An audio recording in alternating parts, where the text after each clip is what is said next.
Portugal বনাম Spain ম্যাচটি mobile দিয়ে দেখতে হলে অবশ্যই আপনাকে একটি অ্যাপ ডাউনলোড করতে হবে। অ্যাপটি আপনারা প্লে স্টোরে খোঁজাখুঁজি করে পাবেন না, অ্যাপটি আপনাকে ওয়েবসাইট থেকে ডাউনলোড করতে হবে। অ্যাপটি আপনারা ওয়েবসাইট থেকে কীভাবে ডাউনলোড করবেন সেটি আমি আপনাদেরকে দেখিয়ে দিব এই ভিডিওতে। তো অবশ্যই আপনারা সম্পূর্ণ ভিডিওটি মনোযোগ সহকারে দেখবেন। অ্যাপটি ডাউনলোড করার জন্য আপনারা চলে আসবেন গুগল ক্রমে আসার পর এখানে আপনারা সার্চ করবেন। গুগল ক্রমে আসার পর এখানে আপনারা সার্চ করবেন moneyincomeBD.com। এখানে আপনারা সুন্দর করে সার্চ করবেন moneyincomeBD.com। এখানে যদি আপনার একটা অক্ষর মিস করেন তাহলে আপনারা এখান থেকে অ্যাপটি ডাউনলোড করতে পারবেন না। অবশ্যই আপনারা এখানে সুন্দর করে moneyincomeBD.com লেখার পর আপনারা সার্চ করে দেবেন।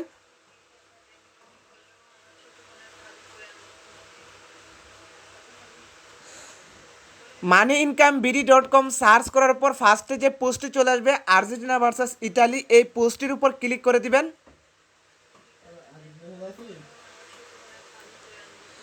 এই পোস্টটির উপর ক্লিক করার পর আপনারা একটু নিচে আসবেন। নিচে আসার পর এখানে আপনারা দুইটা লিঙ্ক পেয়ে যাবেন।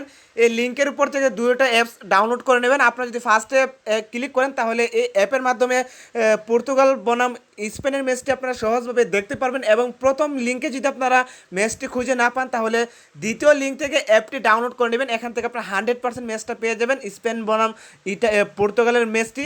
এবং এখানে আর্জেন্টিনার বনাম ইতালির যে ম্যাচটি ছিল ওই ম্যাচটিও কিন্তু এই অ্যাপটির মাধ্যমে দেখানো হয়েছে। তো এখান থেকে আপনারা খুব সহজে পর্তুগাল বনাম স্পেনের ম্যাচটিও আপনারা দেখতে পারবেন।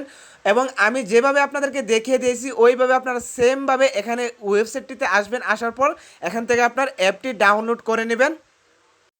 অ্যাপটি ডাউনলোড করার পর এখানে আপনারা অ্যাপটি ওপেন করলে এখানে আপনারা পেয়ে যাবেন সোনি 6, এরপর এখানে আপনারা পেয়ে যাবেন সোনি 10-1, সোনি 10-2। এখানে আপনারা স্পোর্টসের সকল চ্যানেল পেয়ে যাবেন। যে চ্যানেলের মাধ্যমে খেলাগুলো লাইভ দেবে ওই খেলাগুলো এখানে আপনারা খুব সহজে দেখতে পারবেন। এবং ভিডিওটি ভালো হলে লাইক করে দেবেন এবং নিচে আপনারা কমেন্টে জানিয়ে দেবেন আপনারা কোন দলের সাপোর্ট করেন।